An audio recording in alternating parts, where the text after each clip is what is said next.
And we are live. Welcome, folks, to episode 3555 of the Survival Podcast. It is Tuesday, September the 10th, 2024.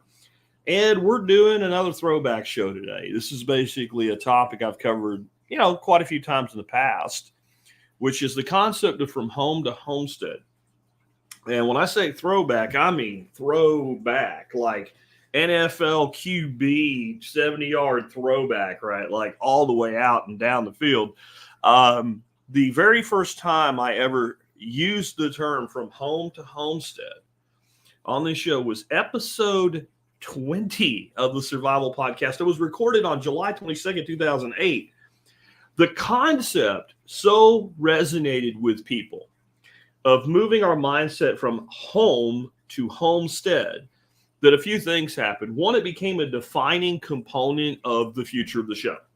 I would say that it was as dominant in, early discussions, just in general, on air, off air, in the communities, everything, as the concept of, I used a lot of times back in the day, the old fable, the ant and the grasshopper, to talk about preparedness, mainly because, well, my granddad was really a fan of that show or that story, and he told me that story all the time.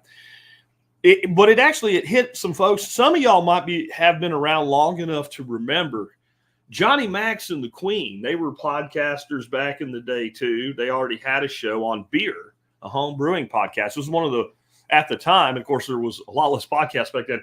One of the most successful podcasts there was on iTunes is what it was, not Apple Podcasts back then. It was iTunes, but they came out with a second podcast that was completely dedicated to the concept of home to homestead, and so we hit all kinds of like high notes with this concept, and it's never stopped being part of what we do. But maybe we just don't use the exact same words. And what I'm doing with it this time, beyond just home to homestead, is, well, where did that all come from?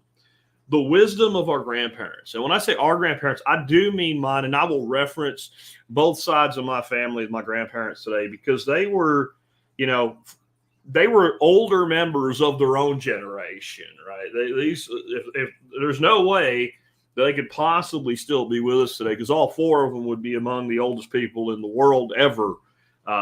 Outside maybe the Bible or something like that. In fact, I think they would all be the oldest people ever lived. They'd be competing with each other. So what I'm saying is that they remember the days, not just of the Depression, but before it. Both of my grandfathers served in the military during World War II, and they were kind of old men for their time in the military. My grandfather on mom's side actually was a warrant officer in the Army Intelligence Corps at that time, and was in the Pacific Theater during World War II. But, could clearly articulate to me what it was like being a very young person, but an adult, during the Great Depression, and choosing the military service long before the war was announced because he wanted a job. That's how that all started. So I'm going to be definitely referring to them. But when I say our grandparents, I literally mean ours. Like, if you're alive today, your grandparents, even if they're still with us, and you're lucky, but especially if you're my age or close to it or older, then your grandparents were all part of that GI and silent generation, lost generation world, right? So we're going to talk about the wisdom they had that we've kind of cast aside today. Before we do that, let us go ahead and take care of our sponsors of the day today. Sponsor of the day number one today is KnifeKits.com. KnifeKits.com has been a sponsor of the Survival Podcast since 2012. Here we are 14 years later. They're still supporting the show. You can go to KnifeKits.com right now, and you can get everything you need to have to start building knives yourself. It's a great father-son, mother-son, father-daughter, uncle, nephew, granddad, grandson project to do, and you can make something truly unique. I assure you that your first knife will not be your best knife you ever make if you make more than one. But you know what? It may be priceless to that kiddo you make it with. Maybe one day he'll be talking about the wisdom of his grandparents or his dad or something, and show somebody the knife y'all made together. And there's a lot of ways to personalize them, like their cool mosaic pins and other things like that. You can also get stuff for making Kydex holsters, leather holsters. They even have blue guns for that kind of work. Just a great company. Again, been with us 12 years. So check them out today at knifekits.com. Next up, one of our newer sponsors, actually, even though they've been with us quite a while now, several years, Start9, Sovereign Computing. If you want to take back your digital sovereignty, Start9 is the way to do that. You can set up end-to-end encrypted messaging that, is completely like military-grade bulletproof encryption. And even your non-techie family and friends can use it, because to them, it's just an app that they install, and you have to approve them to let them in. You can store all your data, access it from anywhere. You can run a Lightning node. You can run a straight-up Bitcoin node. There's a ton of stuff that you can do. And if you can install an app on your computer, and if you can use those apps, then you can run a Start9 server. Now, if you're coming to the workshop, Jesse Markowitz is going to actually actively install and set up and demonstrate what Start9 can do for you right here at the November workshop. We'll say more about that in a minute. But another thing to know about Start9 is, it's not cheap. It's not super expensive. It's not cheap either. So a 9% discount is a pretty good discount. Well, if you are looking to get started with Start9 and you're an MSB member, you can get a great, and I mean a great discount of 9%. And if you stack that using a full gift card, that's another 9%. You can get 18% off whatever you're looking to buy at start9.com. With that, real quick, before we get into the episode today, I want to also give you a little more information about the fall workshop. Yesterday, I gave you the list of instructors and what they're going to be teaching. Today, what I want to do is tell you a little bit about what you're going to be eating if you come. And so today, I put out kind of the annual thing that I do about 2 weeks before tickets go on sale. I always put this out. It tells you who's going to be speaking, what they're talking about, titles of their talks, all the extra stuff we're going to do, and the full menu as well. Well, here's the menu, just to tell you why I think this is, we do a good job, I think, of delivering value at these things. First day, breakfast, we always just do like continental. That gives the kitchen staff time to get up to speed. So it's like, protein bars and fruit and coffee and stuff like that, juice and what have you. But I was doing the freezer inventory, which I always do this time of year, and found 12 packs of sockeye salmon lox, which are the very thin sliced cured salmon. Reached out to Ken Daniels, who's going to be teaching here. So the first day we're adding a bagel bar, basically, just a ton of really cool toppings, bagels warmed up, the salmon lox, cream cheese, all kinds of cool stuff. That Ken is going to handle the bulk of doing that. For lunch, we're having sage salt rubbed center cut boneless pork chops with celery and sage stuffing, gravy, and green beans. And then that night we'll have rotisserie chicken, roasted potatoes, and buttered corn. That might sound pretty good. It only goes uphill from here. We start out kind of at the bottom end of what we do, and we go, we build as we go forward. So Friday, we'll have bacon and egg breakfast tacos with all the toppings. If the ducks get off their butts and start cranking eggs out again, and we don't have to, segue enough for our customers, it'll be 9 Mile Farm duck eggs. If not, they'll be, 9 Mile Farm chicken eggs, but we just may not have enough duck's eggs for that. We'll have a build your own burger bar on Friday afternoon for lunch. For dinner, we are bringing in a new caterer because we've tried them and we like them better than Uncle Julio's, who we've used for the last few years. They're called Lupe Tortilla is the name of the restaurant. They're going to be doing steak and chicken fajitas with queso, guacamole, salsa, and chips. Basic, Tex-Mex, really great. And they're going to be cooking on site, bringing the pit out just like Uncle Julio's does. But then we're going to also have the margarita machine set up. We're going to be doing virgin margaritas. Don't worry, we will have tequila. And if you want it, some Grand Marnier or whatever, so you can mix them to your own strength. But that way, if we have, a person that's not drinking age or doesn't drink or whatever, they can still participate in it. And then Saturday, breakfast will be my breakfast sausage. It's a sage-based breakfast sausage with fresh-baked biscuits. Don't tell Ken Berry. We're going to have biscuits, scrambled eggs, and cream gravy. That's about as Texas breakfast as it gets. Lunch is going to be sirloin tamales, Chef Michael's chili, and we're going to be doing cornbread. And instead of putting stuff in the cornbread, which is what we've always done, I'm going to make a cilantro jalapeno compound butter so the people that like jalapenos are too hot don't have to worry about it. And I think you get more flavor that way too. Dinner on Saturday night is the epic dinner. And I think this year maybe we've gone further than we ever had. I got really big into sausage making this summer, and I've done like prototypes and like perfected these 3 recipes. So there'll be a flight of sausage, which is 3 full-size links per person. Hickory smoked brisket and jalapeno, mesquite smoked pork, apple, sage, and fennel, and I'm getting strafed. Good night. That's like he kicked the afterburners in. I can't even hear myself. Bro, get out of here. Anyway, mesquite smoked pork, apple, sage, and fennel sausage. And then we're going to have pimento wood smoked. Yes, I've gone out and bought the actual pimento wood that they make Jamaican jerk chicken over in Jamaica, so I can properly smoke a Jamaican jerk chicken sausage. In addition to that, we'll have hickory smoked pork shoulder, Chef Michael's cowboy beans, and roasted potatoes and carrots. And there's a ton more stuff that's going on. You can read the article for that. And yeah, Hugs says that they're coming for me. I think they were, man. That was close. I felt I looked over and literally could see the window vibrate on that one. And I didn't hear him coming in, right? I didn't hear it come. It was like they came over quiet and then kicked it in right over my roof. Maybe they don't like what I'm talking about today, since it's very freedom oriented. I mean, they're supposed to be the defenders of freedom, but you know, that's not probably military pilots. That's probably test pilots for Lockheed making some money there. All right, and it's not that Ernie says, jets flying over my homestead. Lockheed's right over there, guys. It happens all the time. That was just crazy loud. All right, so let's talk about this. Like I said, you know, when I was at episode 20, I was in July. Let's see, July 22nd of 2008. I was still recording the podcast in my car. I was using a little bitty MP3 recorder that I paid like $30 for. And I think by then I had at least moved to this like piece of shit old Plantronics headset that plugged into it that I found. And that made the audio a little bit better. And I did an episode that was called From Home to Homestead.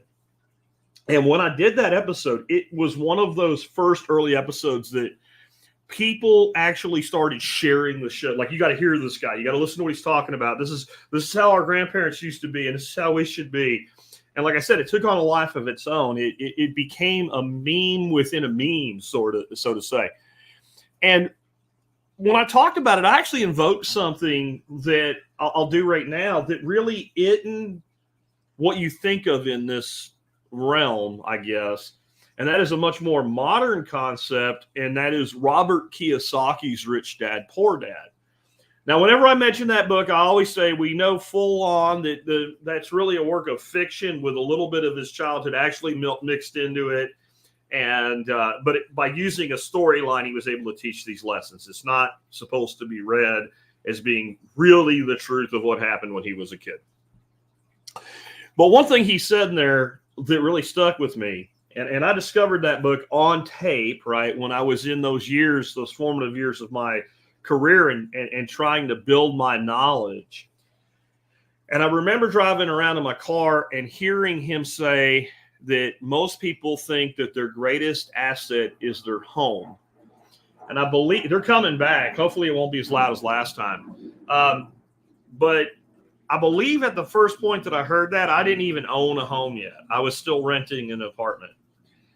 And maybe that made it a little easier for me to accept what he was saying. He said, but your house, for most people, does not belong in the asset column of your personal balance sheet. It belongs in the liability column. And the reason is that most people, if they lost their job for 2 or 3 months maximum, be in danger of having their house foreclosed. Their house produces no income for them. All it is an expense in a place that they live, and that most people, and I would say it's probably even more true now, or at least it was. I mean, now nobody's buying houses because nobody can afford to. But most people would overpay, not necessarily for the value of the home, but overpay what they really could afford to service. And so they basically had this incredible financial risk that they put in the wrong side of the balance sheet and thought was actually this huge asset. And he said, the asset value of it is what is your house worth, minus what you owe. And if that number is bigger, then the balance is a liability. And that made a lot of sense to me. So when I started this show, that was still in my head. I was still thinking about that concept. And I had worked hard to change that for myself. And I'm like, I don't want to go out and pay full price for my house. Interest rates are really low, and I can do more with the money. And Kiyosaki wasn't really opposed to buying the house, and I wouldn't do it or wouldn't worry about it if he was anyway. But the concept was solid. So I'm like, well, how can I make the house an asset? And there were certain things I had to do.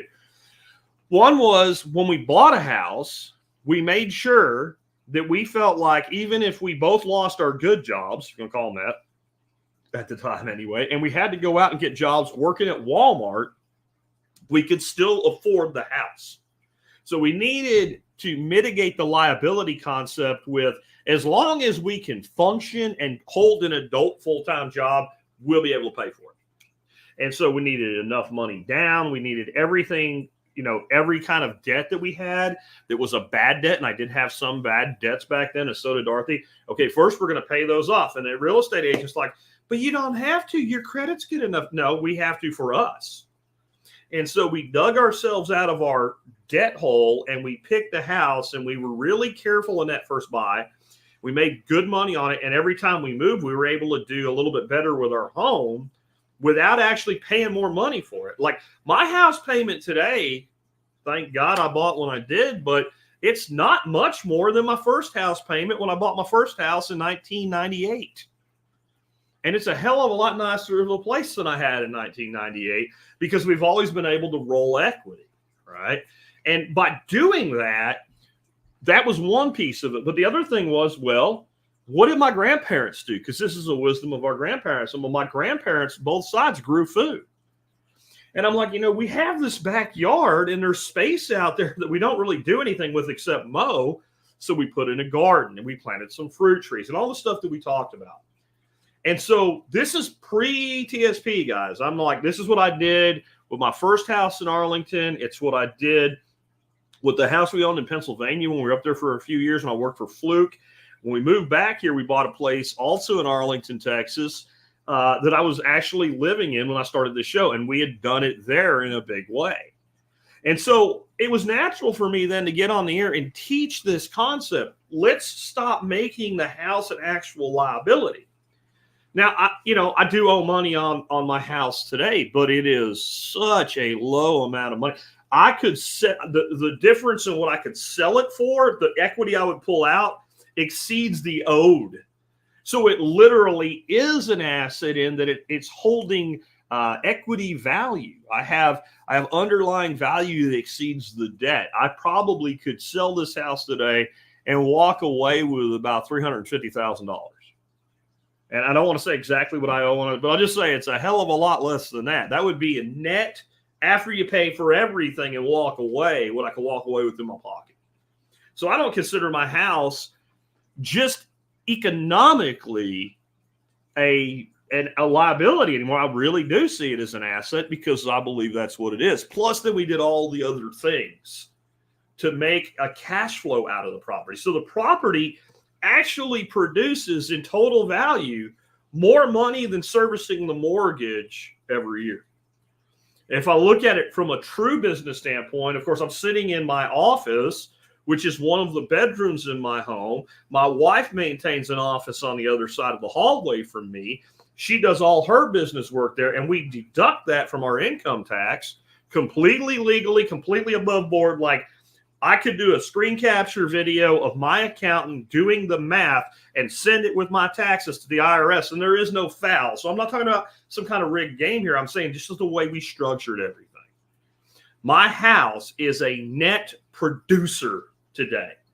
And what I'm suggesting you do, I didn't do that overnight, right? The first step is to slow the bleeding, then stop the bleeding and try to get par, and then try to flip that around to where the house is actually producing more value than it takes from you. And understand, you got to live somewhere. So right now, I could barely rent a 2-bedroom apartment in a place that I would be willing to live for the total cost, including taxes on this place. And that takes time. I'm not bragging. That takes time to get to. And I know some people right now, especially young people, you know, you're thinking I'll never get there. Trust me, 22-year-old Jack Spirko, fresh out of the military here in Texas, working for $6 an hour, felt like you did. But then I decided, like, okay, I can either keep feeling that way, or I can figure out how to change it. And that's kind of the story that I just told you, the short version. But what we also should do is we'll look back to the wisdom of our grandparents. And remember, you have more than just your grandparents, like your mom's dad and mom and your dad's mom and dad. You have great-grandparents. So you got 4 grandparents, you got 8 grandparents, you got 16 great-great-grandparents, and they're part of your lineage too. And most of you, if you go back far enough, even if you are recent to the country on one side of the family, there's probably somewhere in that family tree, some portion of your family's lineage probably does go back to the 18 or 17 or even 16 or earlier hundreds, right? And we need to think about what drove people to come here if we go back prior to, let's say, World War I. That's not as far away as it seems, actually. It's 100 years, roughly, a little over 100 years. That's just a few generations, really, and you're back into that space. Up until about that time, there was still a lot of places in the world that a commoner couldn't own land. If we go back into the 1700s and pre-Civil War era, it was most of the world that commoners couldn't own land. Even if you could come up with the money, you legally could not actually own land. People were tenant farmers. And, you know, if you really want to get a feeling of what that was like, there was a great BBC series called Tudor Monastery Farm. And it's the same people that did like the one on Wartime Farm and Victorian Farm. But this is like, they went way back. And I think like there was 2 guys and a chick in that Ruth something. And she's there. And one of the dudes is in this newer one. And the other guy, I don't know, they didn't want to work with him anymore, whatever. Like you get a really good understanding of that. So one of the chief drivers that made people come to this country, they wanted our freedom. Well, freedom to do what?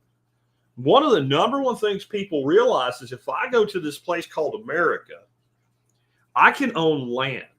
And so a lot of times people say they came here to get rich. But what did rich mean?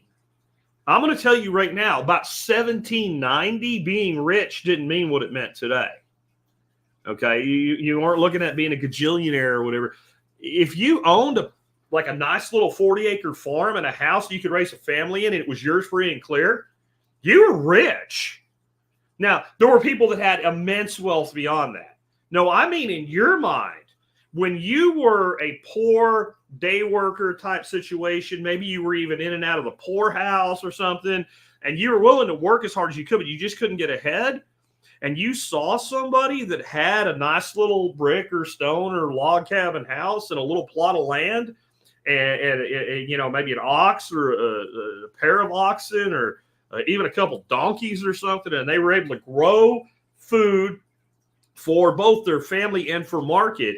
And here's the big thing. They're able to take that and sell it and keep the farmer's share and the landowner's share. I mean, remember, you go back to this time in our country and it's like 80+% of people that lived here were either directly or secondarily employed in agriculture in some concept. So this was the main way people made a living at the time in much of the world, one way or another connected to either food production or other products that we don't maybe think of as ag, but they kind of are, like timber and stuff like that. I mean, there was a huge shitstorm when the first sawmills were invented, because one of the big jobs you could have at the time, if you had a strong back and were willing to kill yourself, was being a sawman down in a pit making boards with a handsaw. And as bad as that job was, it was a good paying job for the time. So like this was just a different world. And so people came here and they had this idea that I can go to this place and I can, no matter how hard it is, and if I die and I've just got my fingers on it and I just accomplished it and I got it, but I got it done. We have the place. We have the homestead. And my family's born into this. My sons will do well.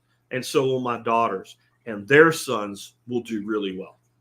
That was the mindset that when they built a house, they were building it thinking about their grandchildren raising children in it someday.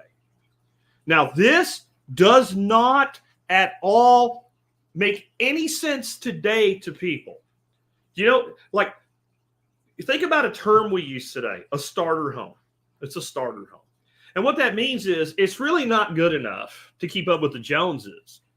But we're younger than the Joneses, so we're going to buy the starter home and roll equity, kind of like I taught. There's nothing wrong with it, but it just wasn't what they did. They picked a place that they wanted to build their future and their family's future, and they put down roots. And I think that there is still a place for both. Like, there is a value to getting that starter home, but we should be working toward finding that permanent place. Especially when you start planting trees and bushes and stuff. I can't tell you how much it hurt me in some of my properties when we left and to look at a tree that was like a 10-year-old tree that I planted and go, I have to start all over again. And so a starter home for them was we built a little house. And since we built it ourselves, when there's another kid, we'll just build another room on.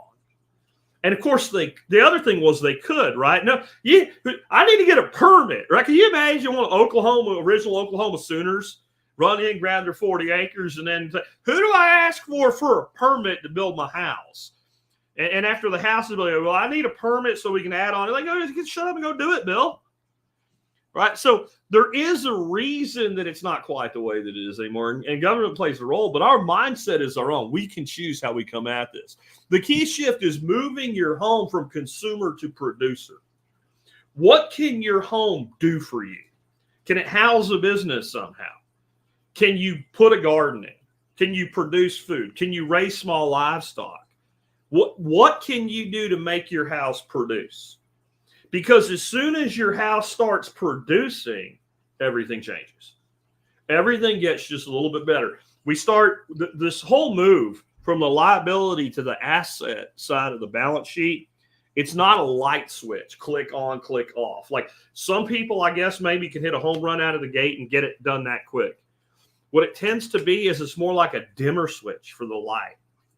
And all the way off, the house is fully a liability. And as you begin to make these moves and changes in your life, you're slowly turning the lights up. And when the lights get nice and bright, you can see clearly in the room and you can see everything. That's when you've made the full switch. So you have to constantly be asking yourself, what does my home produce for me? And what does it take from me? And if it's taking from you, how can you stop the taking? And how can you increase the producing? You have to start out, again, by buying right, spending less than the bank says you have, and maybe a lot less. We bought our first house, 1998, $84,250. I think maybe that's why, like, my back hair, right? Oh, that sounds good. My back hair literally bristles like a dog when I see a Ford F-1 freaking 50 with a sticker price on it of $78,000. That's $5,000 less than I paid for my first house. And it wasn't some dinky little shit house either. It was not, it needed work. And that's something that, we were willing to do going in, knowing that we would be better off for it. But it was 3-bedroom, huge bedrooms, big, beautiful kitchen, big, beautiful living room. When I say beautiful, I mean the floor plan. Like, everything was low end. Everything was builder grade and kind of worn a bit, but we just slowly redid things. And so when we sold the house not many years later, because I had that opportunity, it took us to Pennsylvania, we made a really good profit. We rolled that into a house in Pennsylvania, and we did that again. But when we bought the place in Pennsylvania, we found a house that had been on the market for 6 months. It had a lot of cosmetic problems. It just didn't show well. And it was a divorced couple in distress. They had the wife was still living there with the kids, and they had all the stuff in the house. And so it showed poorly because it was like they would just shove stuff against the wall and all the toys and games and crap. And so most people would look at it, they couldn't see what it would become, not even after you redid things, but just like Don't worry about this shit. It's not going to be here. It's not going to be here when you move in. So that gave us an opportunity, and we kept doing that. And that's how you have to start. And I know what people are going to say. Well, Jack, interest rates are 7% now. And when I bought the house I just described to you, interest rates were 7%. And I remember 2 years later refinancing it down to like 4%. And then a year and a half later selling it, and we took a bunch of money out of it again. We bought a house that was so much less than the one we sold. When we applied for the mortgage, I literally had to write a letter explaining we're not buying a less expensive house because we're in financial stress. We're buying a less expensive house because houses cost more in Pennsylvania than they do in Texas. It was just that simple. And so that's the kind of mindset. And I'm not saying do exactly what Jack did. I'm saying that's the mindset you have to go into it with. You need to find, well, what you should do is you should look up the book that I co-wrote with Dustin DeFriest. It's pretty cheap. It's on Amazon. How to Sell Your House Quick and at Asking in Any Market. And look at all the things that I tell you to do to sell a house. And the house you're looking to buy is the one where the people did none of those things. The foundation's not fucked. The roof isn't falling off or something like that. But it just doesn't freaking show well. And it's going to need things like carpet and paint. Like, to me, carpet, paint, flooring, countertops, I don't even care. I'm probably going to want to change it sooner or later anyway. So the fact that this looks like crap is good. I get a better deal. You also do need to accept something, though. I'm not this complete, like, all debt is sucky debt guy. If you are going to owe money on anything, real property is the place to owe money. And the reason I'll tell you, real property or a business that you're running a line of credit against a business, and it's a well-run, growth-oriented business. Both of those do something that almost nothing else we finance does. And that's the underlying asset value goes up while the debt goes down. Even though it is a ridiculous thing in your head when you're thinking, I bought this house for $200,000, and if I take 30 years to pay for it, it's going to cost me $575,000 total out of pocket. Well, one of the problems people have with that is they're going to do the whole house payment, which includes, like, until you get over 20%, your PMI, your insurance, the house insurance itself, and your taxes, right? You really need to look at what is the cost of the house. And it will never be that, well, it might be that bad right now, but it's usually not quite that bad. So the other side is you can always accelerate your payments at some point in the future when it makes the most sense to do so. But the other side of it is, like, even with interest rates where they are now, look at buying a property. If I'm not worried about the payment, if I feel like I can service the debt no problem, even if I lost my business and had to go work for Walmart again or drive a truck or something, then I'm still okay with that number because I think I can do better than 6% on my money. And I'm sitting here with an interest payment. I feel like that meme with all the royals looking snootily down on people with like a less than 3% mortgage, right?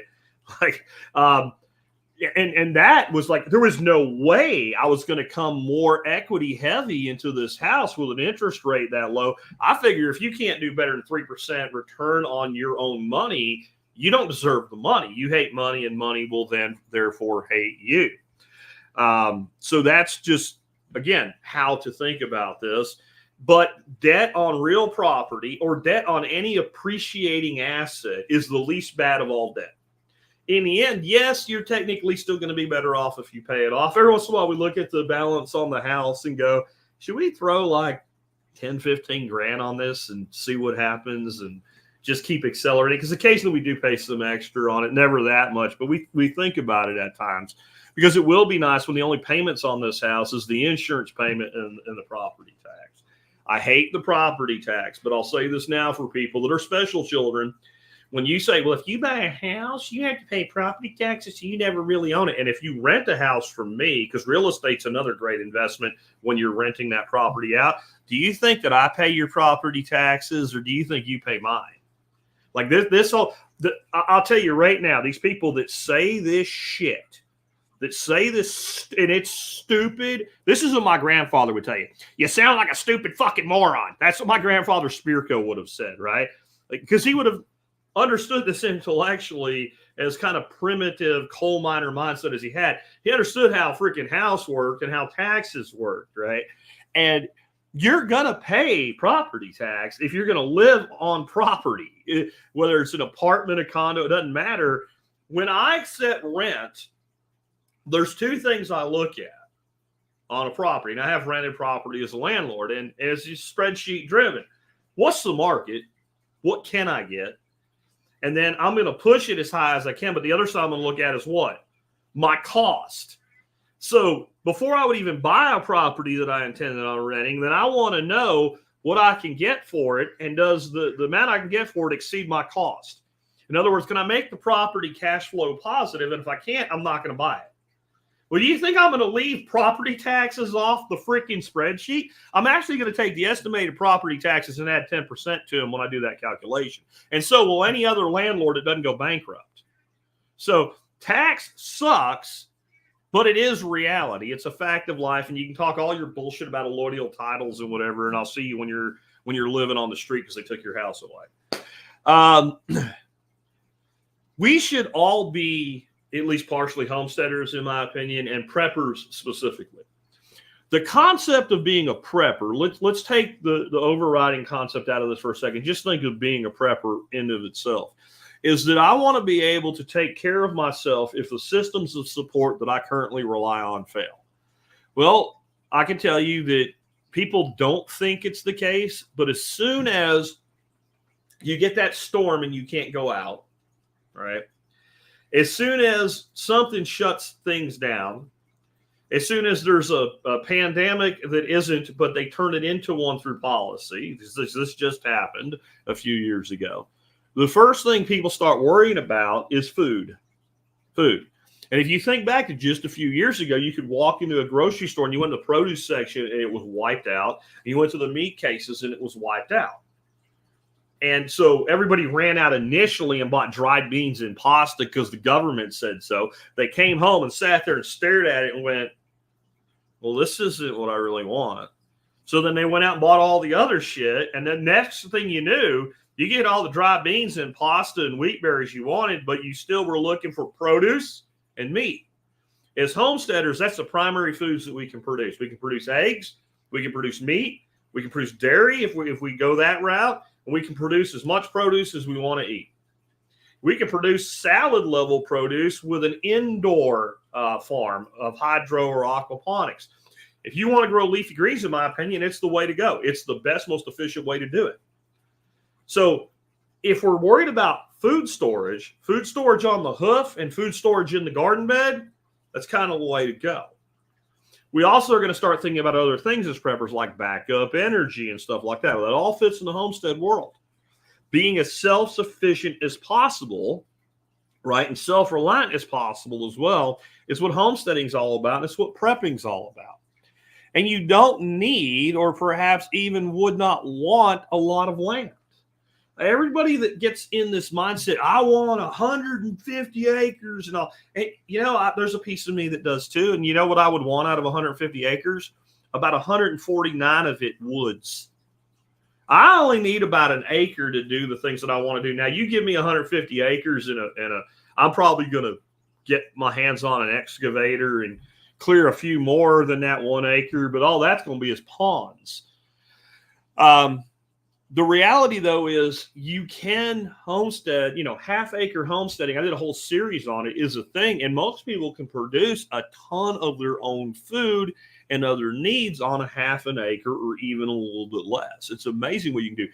If you really want to understand how much can be done with that, look at some of the work that Jeff Lawton's done, some of the bonus stuff from some of his DVDs where he's like in Vietnam and he's walking this food forest that's like been in the family for 300 years.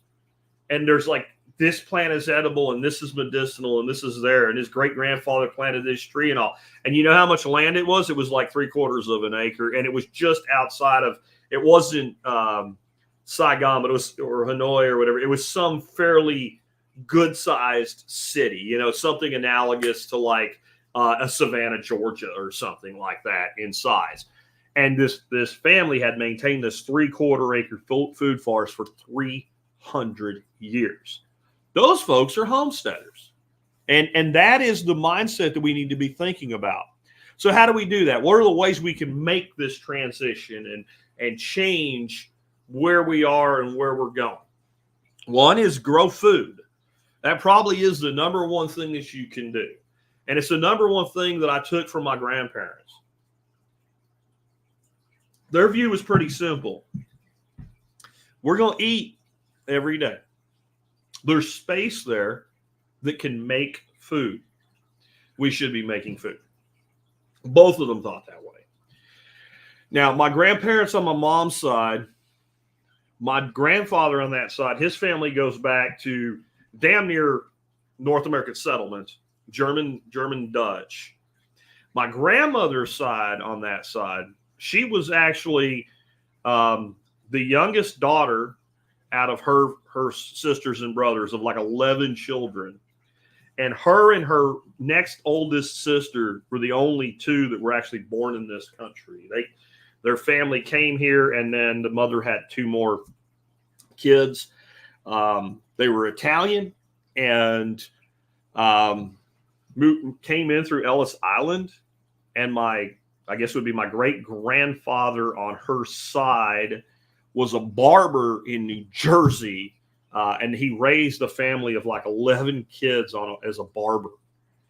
And so there was New Jersey's the garden state, and they had a huge garden. So she was a big gardener. She was big into vegetables and all that, but also flowers and stuff. But they were all about, you just grew food. There was no livestock involved, and there wasn't any hunting. And my grandfather on that side took me fishing a lot when I was a kid. But he didn't do it because he only did it because his grandson wanted him to go fishing. It had no thing for him whatsoever. It was no big deal. My grandparents on the other side of the family would literally say, if you're going to go screw off today instead of do chores, go fishing and bring something home. Everybody got a hunting license at 12 years of age because that was the youngest you could get a hunting license in Pennsylvania. And everybody got one whether they hunted or not, because at the bottom of the license was a tag that you could put on a deer. And a deer was a significant bump in the family's lifestyle for that year. So if you had a couple younger sisters who were never going to hunt, and if you might even have them sleeping on the first day of deer season in the truck and go, come on, honey, let's go. You just shot a deer. I was asleep. No, you shot a deer. And if the man asked, you shot a deer. And so back then it was one deer per license.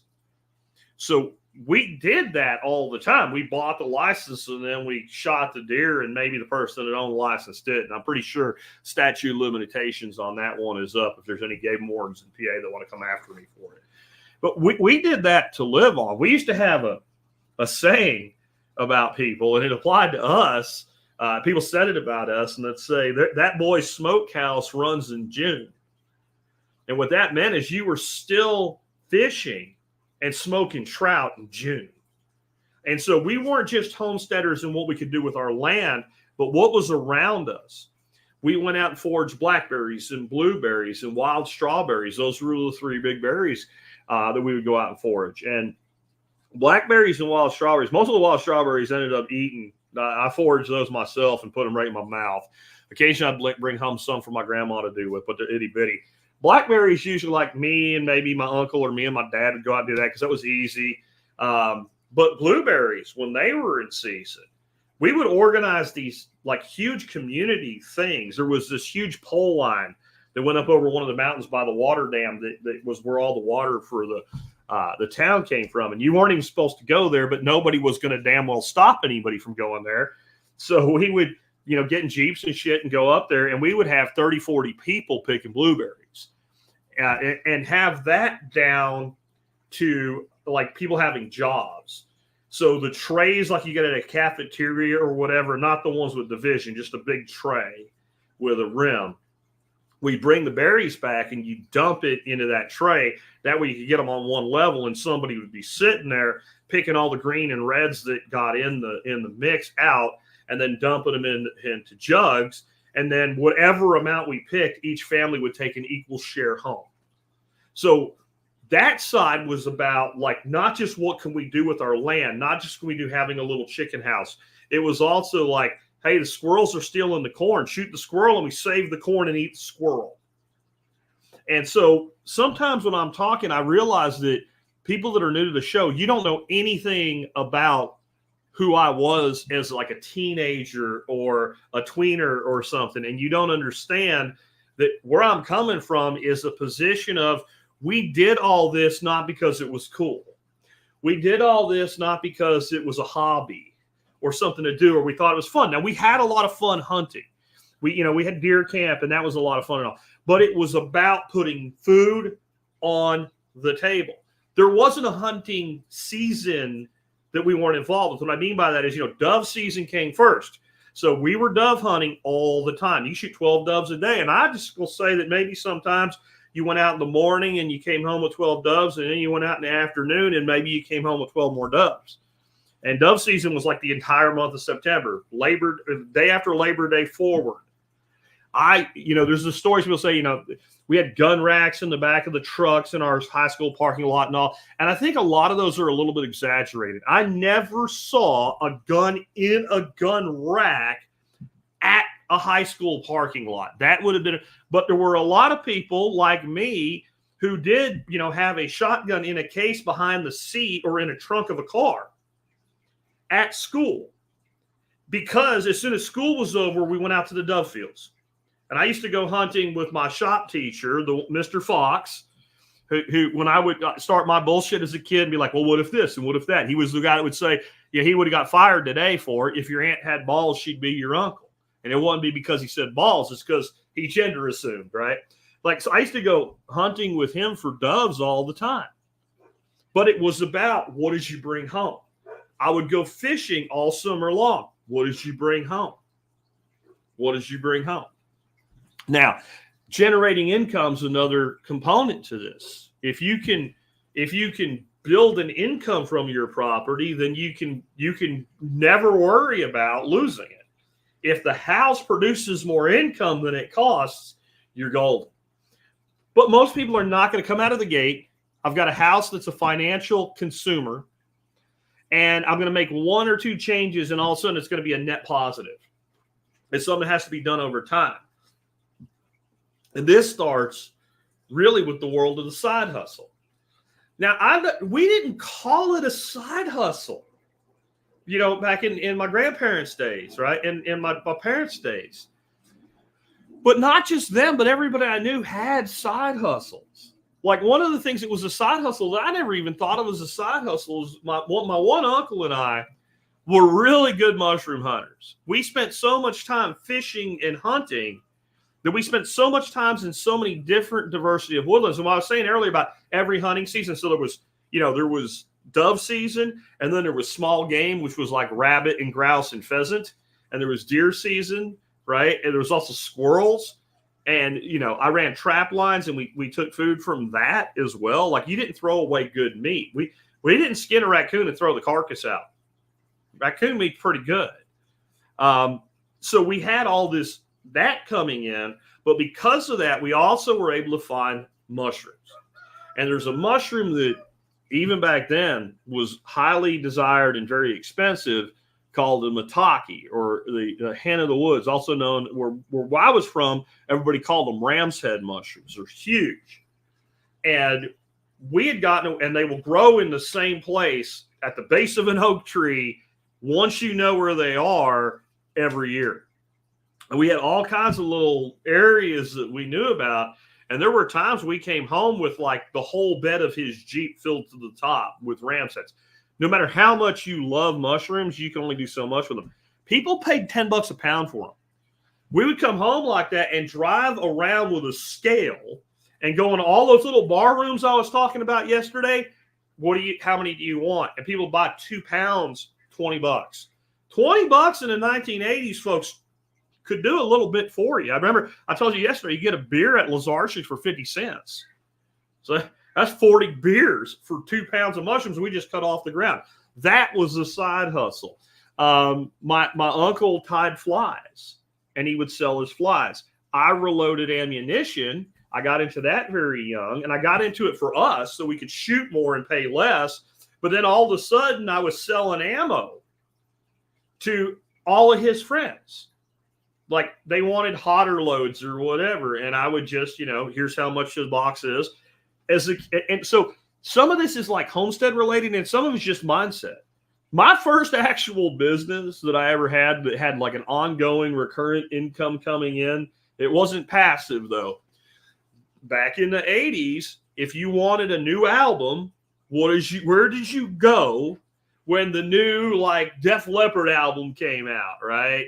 Or the new Iron Maiden album or whatever came out? You went to, I know this is crazy, but you went to a place they called a record store. Now, by then, there was hardly any records at the record store. They were cassette tapes. And all of a sudden, these things came out, and they had 2 cassette decks in it, and everybody wanted one. And real quick, I snapped to, I can make tapes with this. And I would go out and buy a big bulk pack of Memorex tapes. I had a literal catalog when I was in high school. And I had classmates that would look through that catalog and they would order either whole albums or they would order like mixtapes. And I would go home and make them. And albums were the best. You get a new album, everybody wants a copy. And it's like, they're expensive even then. It was like $12 for a freaking album, you know, but you could sell them for $5. So you go buy it. And once you had high speed dubbing, you could just bang them out, right? And so I was always looking for ways to bring money in. And this is how you have to start thinking today. Hoax asks, was ginseng popular back then? There was money in it, but there wasn't a lot around where we grew up. That wasn't a thing. But we would, we did some kind of like at times informal fishing guiding. We never did it with hunting. The hunting, the meat was so valuable to us. The idea that we would take somebody else hunting for money didn't really work out. And everybody up there either knew how to hunt or couldn't hunt. But there were people that would be like, well, I want to go fishing. And we'd say, like, we'll take you for $50. So we did that too. There was always ways to do this. Yes, pirating music, you bet. I pirated the hell out of that. Anyone can golf says morals. We didn't have a lot of morals. Occasionally we'd find a few. Chanterelles were also a big score, but we never really found enough of those that we wanted to sell them. It was the ram's heads that we sold like crazy because we had gotten to where we knew where so many of them were, and they were so easy. And you cut one, and you've got like a 4-pound mushroom. That's all these like little ears. If you've never seen one, look them up. But like these are like back then. People wanted them because they wanted them, and they didn't know where they were. They were too lazy to go get them, and they were willing to pay a little bit every year to get some. Today, you go to like top-end restaurants, and you go to a plate where they're doing like a $60 meal plate. Chef Tim Love's place, Lonesome Dove, in Fort Worth. They do this one meal. It's actually modeled on a Finnish meal that's made with lingonberries and reindeer loin, but it's like the North American version that Tim came up with. And it's like elk loin and candied grapes for the lingonberries. And they use chanterelles in their version, and he uses matakis. So he's using matakis at a restaurant. If you go in there with 4 people, you're dropping $400 or $500. And we were just picking them up off the ground. And yet, I guarantee you, they still grow in those places. I've talked about hustling scrap copper, picking up coal lumps. We used to drive around with a pickup truck up by the old mines, and we would find lumps of coal. And you load it, you take a while. Maybe you're out 3 or 4 times where you load the back of the truck up with like a ton of coal, $90. Go to the breaker, unload it, $90. Just for basically throwing. Now that didn't last. Eventually, when everybody caught on to it, pretty much most of the stuff that could just be picked up as mine slag got picked up. But we were always thinking, what can we do to earn some more money? And not, well, I don't want to work today because I worked yesterday. It was that opportunity. I'm going to hit that. And so you have to start looking at your home and think, what are the ways that I can increase my income that my home can enable me to do that? If you have enough land, putting in a couple tiny houses and renting them out on Airbnb would be another example. I've talked to a few people in this audience, they have 10, 12 acres. They have a little pond on the back. They put 3 or 4 tiny houses, and all of a sudden they're living mortgage free for the rest of their life, even though they have a mortgage. They literally have a net positive income just from that. It's all about what you can make of it.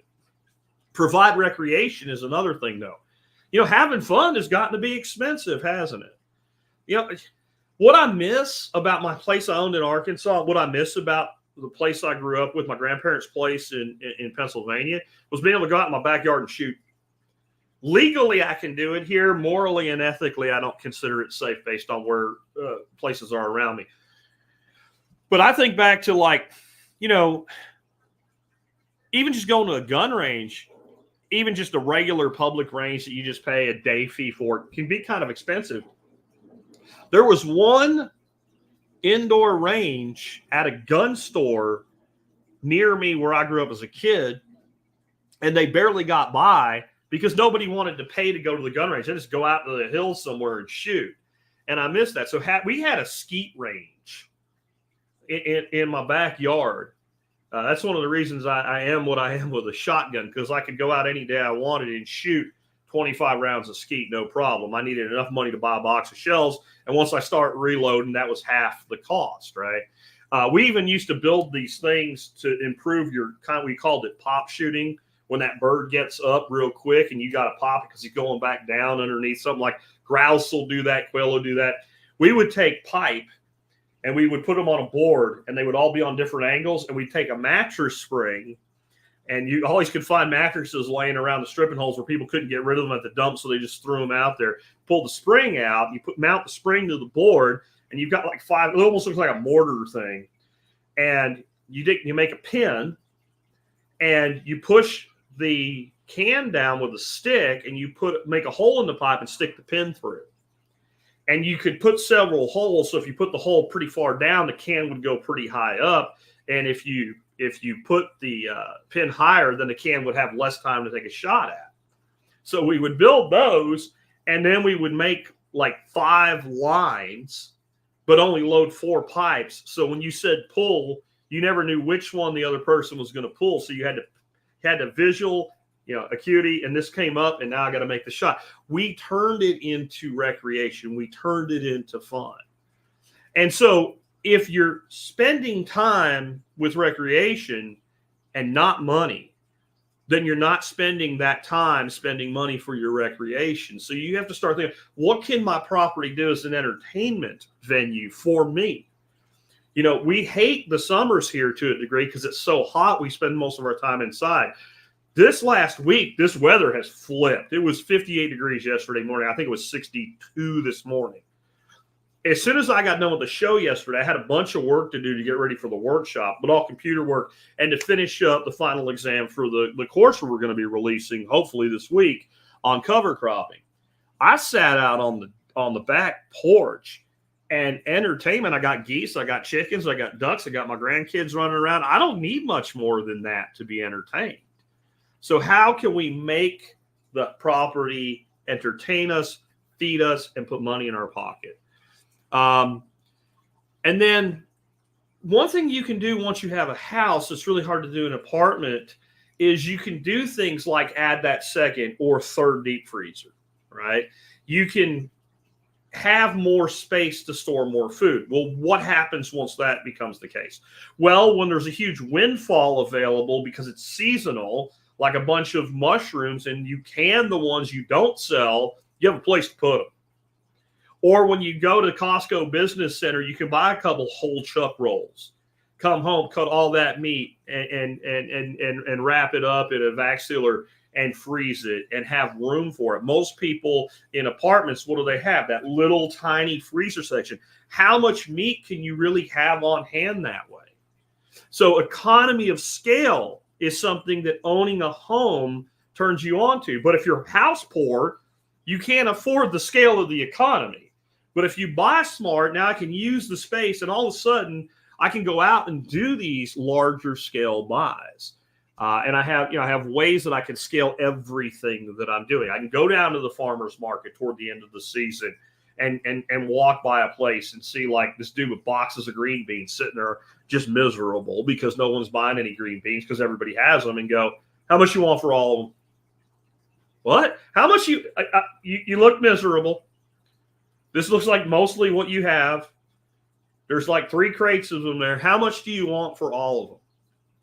Cash money right now. And the guy says, I'm like $70. Here, boom, gone. Right? I have a place I can process and store all of that if I'm not growing them myself. Economy of scale is a huge advantage. Another thing is learning to do what I just said, which is convert food into storable items. I don't know about you. I enjoy things like making sausage. Right now, it's pushing me to my limit because I'm making 25-pound batches. I generally make about a 10-pound batch when I make a batch of sausage for personal use. I'm making 25-pound batches, 3 batches, so I can do 3 servings at one workshop and feed 70 odd people. Right? I don't want to do this every day of my life. I don't want to do it every day of my life. I want to be able to do enough in one processing to be like, okay, that's done for the year, or that's done for the quarter or half the year. You know, when we you get into deer season, you bring a few deer home, you make a few batches of biltong, and you're done making biltong out of venison for the season. You go out in the spring and you catch a whole bunch of catfish, and you bring them home and you smoke them, and you vac seal them, and you put them in the freezer, and you're kind of done with that for a while. That's the approach that I want to take. And when you have a homestead and you set yourself up for this, you can batch larger volumes at a time and not be doing this work all the time. People look at what you do when you get into this lifestyle and they think, well, all you do is work. But I believe you actually work less. And Hogs is saying, just like canning once a year. Exactly, because what's more work? Go out to the garden, pick the green beans, cut the green beans up, fry the green beans, throw some bacon in them, or open the can with the green beans in it, dump them in the pan, warm them up, and throw some bacon on them. Well, the second one's less work. The majority of the work is done in a batch, and then we can just pull from the pantry and eat convenience style, like people who go to the grocery store and buy all the garbage off the shelves of the grocery store, except we know what's in our food. Even if you're buying the food from the grocery store, you're buying whole ingredients now. Now we know exactly what we're eating. The list of ingredients isn't 17 long. It's, 1, 2, 3, or 4. Maybe with sausage, it might be 12, but they're all things like herbs and seasonings and stuff like that. And then energy efficiency or production is a huge thing as well.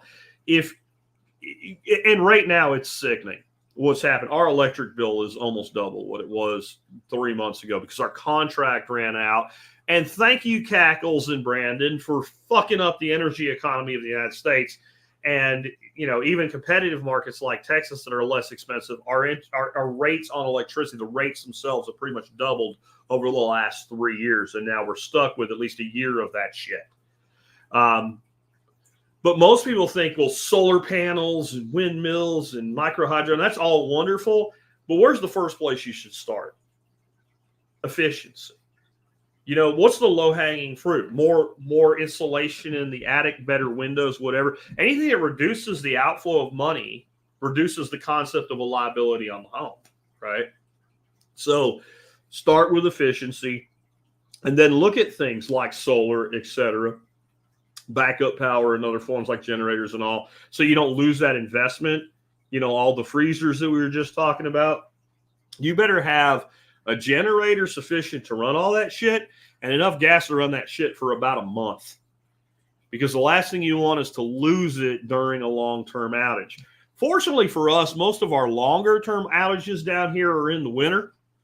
And it's really cold, and that's why the power went out. So we're not too worried about keeping food cold in that situation, right? And then learn to locally forage. I kind of hit that when I was talking about growing and saving food.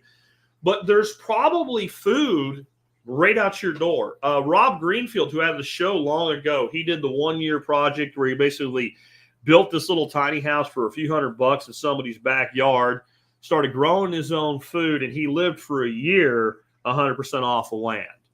And, he picked a pretty good place. Florida's a pretty good place to pull that off. And his tiny house is more tent than house in some ways. He just did a thing where I think he went 2 weeks, all foraged food. If he can do that, then what can we do? And I think this is one of the most overlooked things that there is what is just sitting there, that the only thing you lack in being able to partake in it is a little bit of knowledge. And I think it makes a lot of sense if you like, I just don't, Jack, it's fine that you said that. You just explained how you grew up. Great for you. That's fine. I did. I don't know any of this shit. My dad doesn't know any of this shit. My kids don't know any of this shit. I live in this place. I bet you somewhere around you, there is someone that is a local foraging expert that you could hire to take you out. And I would say have them take you out in spring, summer, and fall. Because those are your three big seasons. There's not a lot of foraging in most places anyway in the wintertime. When we used to grouse hunt, especially second season, you're into like after Christmas on that second season small game, second season deer hunting. And you get out there and there's some snow on the ground and all. About the only thing that you would find along the way that could be a little snack was a thing called a tea berry.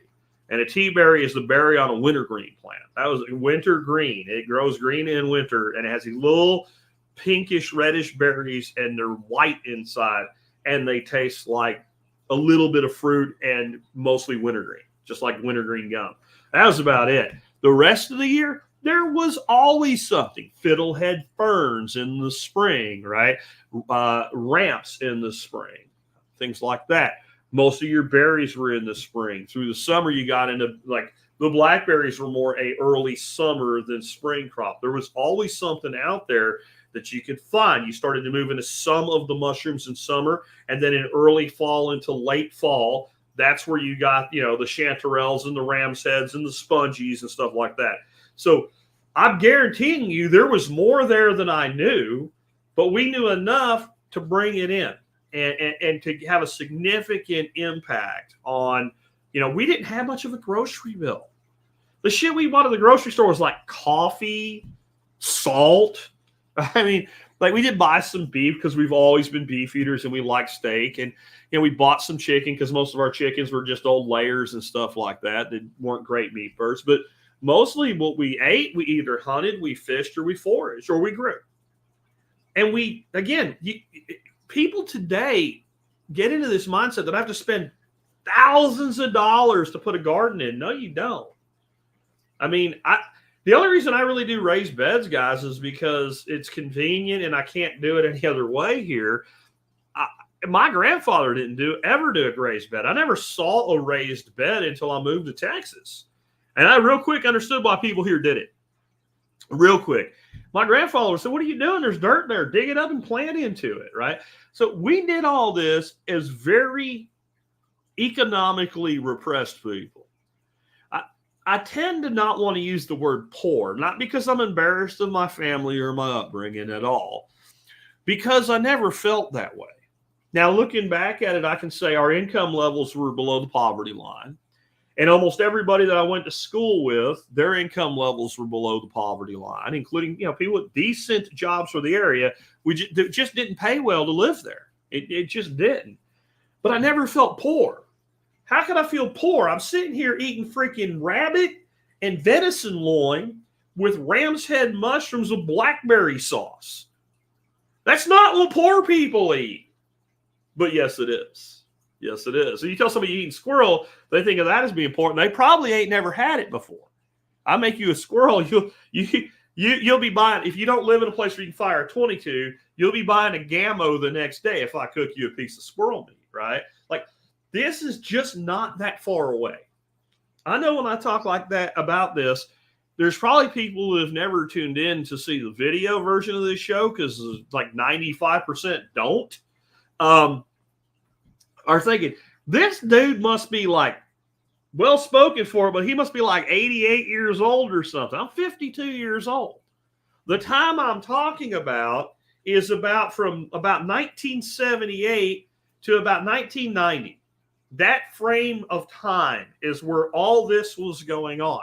And it certainly went on before that. I was there, but I don't remember it. I was crapping my pants or running around with Pepsi in a baby bottle or something. Like, I don't really remember much before about 78, maybe 76-ish. I have some of my earliest memories of like first day at kindergarten and shit like that. But my teen years, it was mid-80s. Straight through the mid-80s, left for the Army in 1989. So this is not so far away that we can't recapture it. Anybody that wants to live this way today can. I have a friend named Brad, and he's one of the most negative people in the world. And it's always saddened me that he was that way because he was a very gifted person in so many ways. And he was a good-looking guy, always had women bouncing off of him and everything. Now he's way overweight. But he just got married for the third time, so maybe that'll work out. I hope it does. But he used to talk about this stuff, and he grew up like me, except he grew up instead of in Pennsylvania, he grew up in like South Louisiana. And he would tell me, I want to live this way, but I can't afford to. And I'm like, every person you know that lives this way today is a broke-ass redneck in South Louisiana. If you want to live that way, go do it. He'd go, well, you got a point. And then he'd come up with 10 reasons he couldn't. And that's what you have to not do. You can't convince yourself that this is so far gone that it can't be recaptured or can't done. Because there's people doing it right now. I'm doing it right now. A lot of you guys are doing it right now. In the end, it's really more about how you think than what you do. If you think the right way, what you do might be different than what I do, and it might be different than what Bonnie Blue does, or Mama Bear does here, or Usarian does, Tom does, or Curtis does. I'm just reading names out of the chat right now. It might be different. All of you might do it a little bit differently, but the net result is what's the same. The net result is I'm taking this house that I spend, 60 to 70 hours a week not in to pay for. I refer to cars as mobile metal coffins. I grew up back in when I was a really young man. I thought it was cool. I used to write poems, and I wrote a poem. I can't remember exactly what it was called or exactly what was in it, but it was line was something to the effect of mobile metal coffins going to and fro, carrying these people wherever they must go. And it was, even then I was looking ahead, realizing I was going to have to do some of that shit to get what I wanted, but I didn't really want to. I wanted where I'm at now. And that mindset is so freaking important. And that's what happens. We're spending, a lot of people spend 3 hours a day just going to and from work and all the other little side errands that they have to do. You spend 3 hours a day in your car. If you don't use your car for work, other than like going there and coming back, some people spend all day in their car working, or half the day in their car driving around for work. And then you come home, and if you're like most people today, once you have kids, they got to be in activity. So each kid's in 3 or 4 activities. My son's in this trap right now. He's done it to himself. And so they're never home, and they spend like a huge block, 25 to 35% of their life force in the form of their income to pay for a box that mostly all they do is sleep in. And so as long as you're in that mindset, you're going to maintain that as a liability because it's just the thing I have to have. It's not really a home. I say from home to homestead. I did that because I'm a marketer and it sounds good. It resonates when you say from home to homestead. It's really from house to homestead or from house to home. I didn't do house to home because everybody thinks of that as you put some pictures up and you make it feel nice. That's not what I mean. I mean, it goes from this hole that money flows into to this wonderful thing that everything springs from. My food, my business, the growth of my children. That's what makes a house a home. It's not that you decorated it and you bought shit that Joanna Gaines made or something like that. You put shiplap on the fucking walls. Now it's a home. No, bullshit. What you do with it, and you know what a home is? It's where you live. It's where you live. How many people don't fucking live in their house? How do you know if you live in your house? Where do you spend most of your time? Wherever you spend most of your time is where you live. Most people do not spend most of their time in their house. If we took out the sleeping period, almost nobody does anymore. I used to think my grandfather, like, yo, man, how is he so happy sitting on his porch? Just sitting on his porch. Well, I think back now and it makes perfect sense that he was happy. He had raised his 3 sons. He would go into town and see his friends.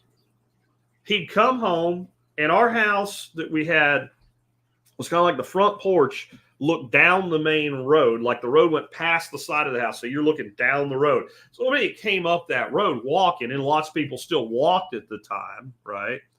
And so anybody that came up that road knew him and would talk to him and say hi, maybe come by and visit for a few minutes before they head up. If they're coming down, they might come in and do that as well. But he'd see also all his friends, even if they didn't stop, come by in the car and blow the horn and wave. I was always there hanging out. He didn't have to really take care of the garden anymore. Go down there and weed out the tomatoes today. There's weeds everywhere. That's the only one that really needs it today, you know. And I'd go take care of that for him.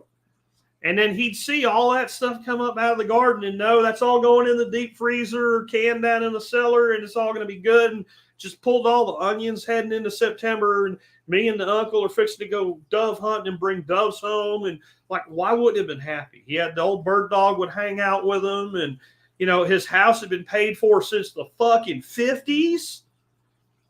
Since the 50s, he had that house paid off. And I think back now and go, and he'd listen to his shitty polka music on AM radio on Sundays and all. And I would think, how can he be so happy doing nothing? And now I saw this old lady on Instagram or something, and she was like this old Greek lady, and the daughter invited her to a barbecue that night or something. And she was like, let me tell you, do not ask me in the last minute to do anything, because I very much enjoy doing nothing. And if my plans to do nothing are going to be interrupted, I need a lot of advance notice, right? And I'm like, I identify with this. I still want to do more stuff than I guess she did. She was pretty heavy. And I want to do more stuff than my grandfather did. But I totally get sitting on the porch with the dog, having a beer, watching my grandkids run around and go, what else could I really ask for? And I think if we had these conversations with people when they were young, and not necessarily kids, but like teenager, 20-somethings, about this vision of what you can build, maybe we'd stop thinking in this mindset of flipping up in housing and start thinking, how do I get to where I really want to be? Where do I want to be when I change into that chapter in my life, where my home is really where my heart is? Instead of I'm going to move off to Florida to some senior community where everybody picks up my garbage for me. Like because we have turned away from this, we've turned away from the multi-generational family. We don't have that anymore. You know, the grandkids don't come around anymore. Everybody grows up and moves away. And I understand that. I did. You may have to. But it doesn't mean that when you become that nomad, you can't eventually put down roots and build something like this for yourself. Because, and this is another topic we did a lot, and we'll probably do it again in the next week or two, homesteading is a retirement plan. When you do all of this right, you end up in a position like my grandfather was in. Like, there's no way he would have sold that place. Hell, my dad still lives in it to drive it home for real. And that house was built in the 1800s. But, like, he would have never sold his house, because where would he have moved to? He could have never actually got in a better situation economically than he already was in. Even 30 years, if you can get into a home by the time you're 25, and I know you're going to tell me you can't, but somebody's going to do it tomorrow, right? And it's not going to be some kid on TikTok with a Lamborghini. Some regular, everyday, blue-collar kid tomorrow morning is going to move into his first house. And if you can move into the right house that you can do with this at 25, even a 30-year mortgage, right? They're about 55 years old, house paid for. You got a lot of living left to do, especially you're living this way, healthy, in the right way, and you can always accelerate those payments, like I said. Even a 30-year-old that buys their first house, if it's their long-term home, by 60, they don't have a house payment anymore. Most people aren't even retired yet. But how many people do it anymore? Yeah, Hogue says no more family reunions. Yeah, they used to be a big thing, didn't it? Right? Like, even when if you moved away, you still had kind of like at least every 5 years or something, the whole family gets together. Hell, Thanksgiving was a family reunion for most people, you know, at least every other year. Like, you went to one side of the in-laws and the other side, something like that, or one got Thanksgiving, one got Christmas. So much of that's gone. But it's not because we don't value family, it's because we don't value the home anymore. And again, you know, I talked about how people came here originally because you could own land and you could make it produce and you could keep the production for yourself instead of giving a portion to the Lord or the Duke or the King. You were the Lord of your land. You were the king of your homestead. And even today, they'll tax your property, but they'll tax my neighbor with 3 acres across the street and a house about the size of mine, about the same amount of money that I pay. He's paying the same property tax right over there that I am right here. He doesn't have a business. He doesn't have a garden. He doesn't have livestock. So I pay no tax on the eggs that are so valuable that people will pay me $12 for them. I can eat them anytime I want. $12 a dozen. I can eat that whenever I want. No cost. The value of my garden production, the meat we produce, all of it. Like, that's all part of what comes out of it. And I get to keep all that. They can't tax that. They ain't figured it out yet. I'm sure someday they'll figure out, like, well, you take, X number of breaths a minute, and here's your air tax. I'm sure they'll try that at some point. They've already talked about taxing, like, how much sun lands on your property or some shit. But I mean, as of right now, whatever I grow, whatever I produce, I keep. And whatever I do to my land that increases its value, I have that equity, but they can't tax it because they don't understand it. Now, if I ever go to sell the property, I'll get something for that equity, and I'll pay tax on the gain, sort of, because at my pay grade, I'm not going to pay hardly anything.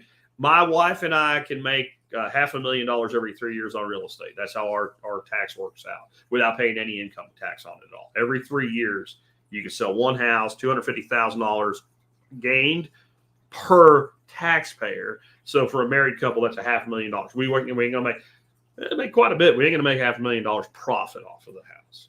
So that gain, the trees, the systems, all the stuff we've built, all the infrastructure we put in, it's not part of our property tax bill. And if we sell it and harvest that equity at some point, because we do decide we want something else, we'll never pay any tax on it at all.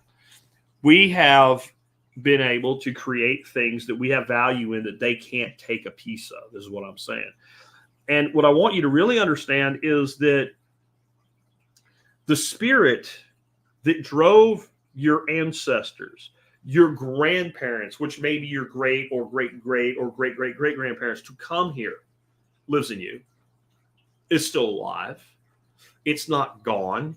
I know we talked yesterday about how crazy the world has gotten, and it has, how the denominator has been dropped, but people aren't actually dumber. They're improperly educated is what they are. They're worse than dumb. At least, stupid people know they're stupid. And they know that they're, because they know they're stupid, they know not to make their decisions for themselves and to ask somebody else for help, right? Dumb people generally know that they're dumb.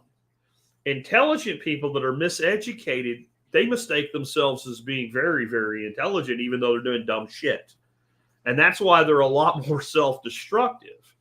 When you got, I guarantee everybody out there knows somebody you're like, bro is not the sharpest knife in the drawer, but he's a nice guy and he knows he's not the smartest man on the planet. So he's all right. But then you think about most of these people that sound so stupid, but they think you're the dumb one. They think you're the idiot. The person who mocks the guy that went out and got an electrical journeyman's license, and did his apprenticeship and all, and he's knocking $80,000, $90,000 back a year, but they have a PhD in some bullshit literature genre or something, and they'll mock him. Well, he's the guy that climbs up on the pole and turns their fucking electricity off, isn't he? Right? I mean, but this is not because that person with the degree in French literature is actually stupid. It's because they do not have an understanding of what priorities for life really are supposed to be all about. They think other people are supposed to provide them to you. And the more initials and letters you have after your name, the more that you're owed. Or the less than the more. See, everybody deserves more all the time. They've destroyed the concept of meritocracy. But it's fake. It's not real. There's nothing about it that's real. This is not the true human condition. This is something that we've been lulled into belief in. We've become comfortable with because we've been able to cheat the system humanity developed in. If we go back just 150 years, you do not have a light switch that puts lights on in your home. You do not have a magic box that you can cut up a cow into pieces and stick it in there and keep it for a year perfectly fine. And all you had to do is stick it in there and close the door. You do not have a stove that you just turn on and cook, right? You're going to your fireplace and you're making a fire and you're pulling coals to the side, and that's how you're cooking. You're not going to the store and buying pre-sliced Wonder Bread. You're taking raw materials. Somebody's needing that shit, right? This is why most people worked in agriculture, because the most important thing was eating. And it took that much effort to produce enough food for everybody to have food. When we figured out how to split the atom and refine oil and pump natural gas and build machinery and equipment to do everything, it was a wonderful advance for humanity. But it also was a cheat. It was a cheat. And we went from having a society full of slaves and serfs and poverty-stricken people to having machines as our slaves. And we still do today. We certainly have machines as our slaves. I'm not saying it's bad, but it's made us lose touch with what the human condition really is. The human condition is one of survival of the fittest. If you weren't able to take care of yourself a couple hundred years ago, you just died. Or you had to have been so much valuable to somebody that somebody in that same position that had to fight to survive was willing to provide for you. You know, if you were an old man and you did a good job raising your kids, they would probably look after you in your old age. Now we don't even do that anymore. We send dad off or mom off to the home, and we comfort ourselves with pictures of them playing backgammon or Parcheesi and think their life's pretty good. And we see them once a month or, who knows how infrequently, and say it's all good. We've separated ourselves from that human condition, and we've lost our grandparents' wisdom. Your grandparents and your great-grandparents were probably less informed about the world and less intelligent if you judge them on a science exam or a mathematics exam. And maybe not, right? If you look at what an eighth grade final exam for mathematics was in 1900, you might be surprised. But in general, a lot of people never made it through eighth grade, right? So they were less knowledgeable about some things than you are today. You're knowledgeable about things they couldn't have been knowledgeable about because they couldn't exist. You know how to use a MacBook or a PC? Well, they couldn't know that. It didn't exist. But when it came to knowledge of how to live and how to survive, they were so much more intelligent than we are today. And the thing that drove them to come here is still inside all of us today because we're the same people. A few questions really quick here. Hug says, do you wait or look to buy now on property? You wait until you find what you're looking for, and you look all the time. Shopping for real estate is free. If you do not own a piece of property and you want a piece of property, you should be looking online constantly, and anything that's close enough for you to drive by and look at it and ascertain it, you should be doing, because then you won't be like, oh man, this is a good deal, when it's not. You'll know a good deal when you see it just by becoming a professional real estate shopper, like window shopper, right? Literally window shopper. There's no real estate agent. I'm looking in the window. Hopefully nobody's going to get mad, right? Like the signs for sale, it doesn't look like anybody's home. I'm going to at least see what it looks like inside, right? So I think you should be looking. You should always be trying to buy if you need to get into a home, but you shouldn't be desperate to buy. Desperate leads to dumb decisions. Let me say it again. Desperation leads to dumb decisions. So be looking to buy now, but do not feel so compelled to buy that you buy something that you shouldn't buy. I hope that makes sense. Curtis says, we've been building up our farmstead for 12 years, still some to go, but we also have a medium-scale commercial farm, grain, cattle, pastured pigs, that we operate on a shoestring. Okay, that's not a question, but he's got two-part. What are your thoughts on investing more in better used equipment, buying more land to expand with stacked enterprises, grain, cattle, bees, and specialty grains? I think the stacking of enterprises is a really good thing. I think before you buy more land, now, the thing about this is a lot of times you own land, like land that's adjacent becomes available. And if you want to expand continuous land, you kind of have to take that opportunity when it comes up. And so you might have to accelerate that in a situation. But how much are you getting the full utilization out of your property? Joel Salatin has a video. I'll see if I can find it when I'm done recording here. But he talks about how to take basically 20 acres and make it into 80 acres without actually owning any more land. By the way, the infrastructure is set up for cattle on it, and doing things like one stock tank is at this place, and it's where your fence crosses, and a quarter of that stock tank is it's a big round one, and so a quarter of that stock tank is available from each of those 4 paddocks. Just one example of what he's talking about.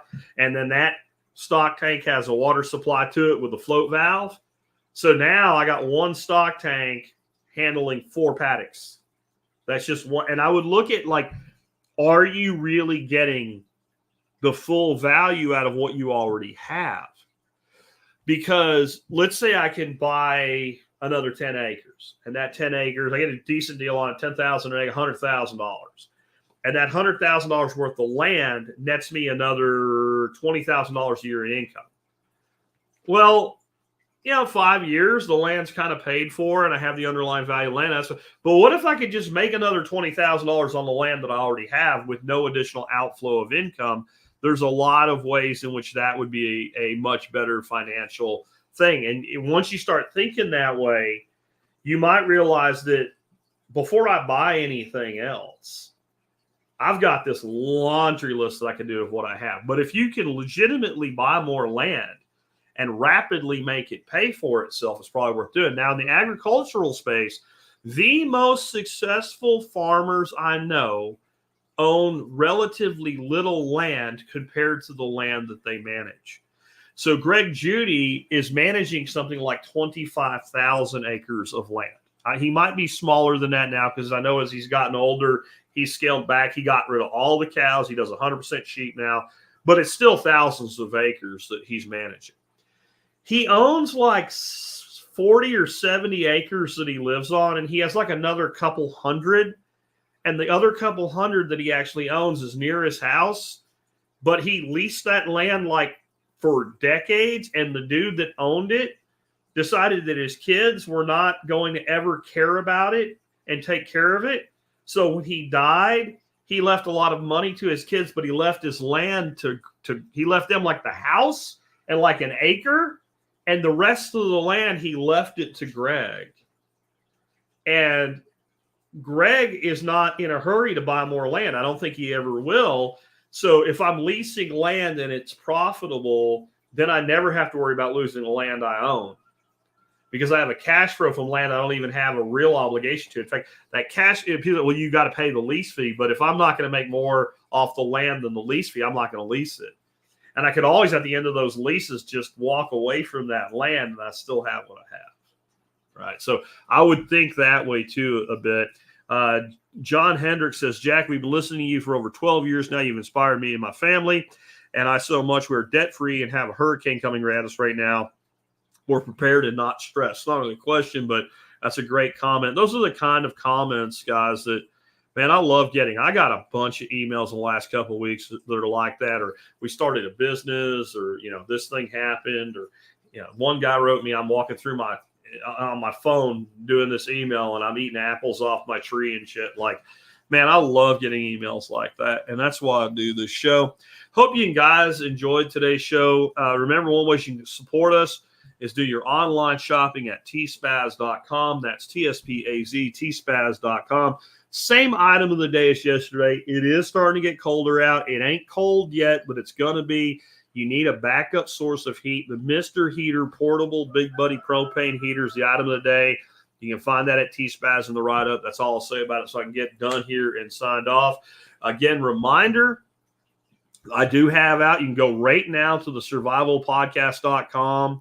If you're listening to it after the audio is published, you might have to scroll 1 or 2 posts down. If you're listening live and you go there right now, you just be the first post at the top of the page. TSP24 will be epic. Everything you need to know, all the details. But the big thing to know is the day that the tickets are going on sale. These tickets are going on sale September the 21st, 9 a.m. Central Time. There's no close in this, right? It's not hand grenades and it's not horseshoes. Close is a miss, right?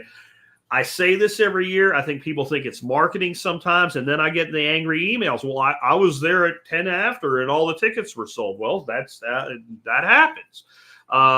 That sells out fast. Last year was something like 2.5 minutes. 2.5 minutes, and it was sold out. This year could be an hour, but it's not going to be a day. So if you want to get a ticket, what you need to do, and it's right in the list, you need to get on the Telegram channel or the group. Either one will work. But at 9 a.m. on Saturday the 21st, I'm going to drop a link in the Telegram channel, and it will go also to the group. At that point, it's a race, like the movie Rat Race, right? It's a race. I am winning. And I'm going to tell you, I feel bad every freaking year. I hear from people who I know on a first name basis, they're friends, they've been around a long time and they want to come be part of this, but they didn't get a ticket. And it sucks, but I have a head count limit. I just can't do more. We've actually expanded the total number for a couple of years, and it wasn't a good decision. That's why we brought it back down to we sell 50 tickets. They sell out minutes. So please do not forget to set an alarm for that day, a reminder, whatever you need to do, be up and ready to go. That way, if you don't get a ticket, you just didn't get one. And none of us have to feel really bad about that. Anyway, guys, I appreciate it again. Tomorrow, I'll be bringing a guest on that has been on several times, but we have not heard from a while. Dr. Not Bones, not Barry, all right? That's what y'all thought I was going to say. Dr. Stephen Lewis, who's a chiropractor and really helped me quite a bit when I made the decision to go keto and lose weight with supplement recommendations that were based on laboratory results. We're going to have him on tomorrow, and I'm sure we'll talk about that some, but we have a different angle. We're going to talk about stress, anxiety, and depression not all being in your head, and how a nutritional approach and an activity approach can change that for you. We'll have that episode tomorrow, then an expert council Q&A, Friday flashback, and next week we'll do it all again. Real quick, is that Green Wisdom? Green Wisdom Health, Tom, yes. And when I saw Tom, just be watching this week. I'm done with my part, Tom, but I can't pick on Tom. I kind of drug ass the last month. But the entire cover crop and backyard soils course is done now. The exams are done. Everything is over to Tom's side. As soon as he tells me we're going to open that for sale, we talked about pricing on it. I put a lot into this. It's about 12 hours of instruction. It's very deep. It's college level, but I think I've made it understandable enough for anybody. $80, MSB 65. So that's an over 20% discount for MSB. So I think that's a pretty damn good discount right there. And we should have that for sale sometimes this week. If not, it'll be next week. Thanks to you all, and have a great day.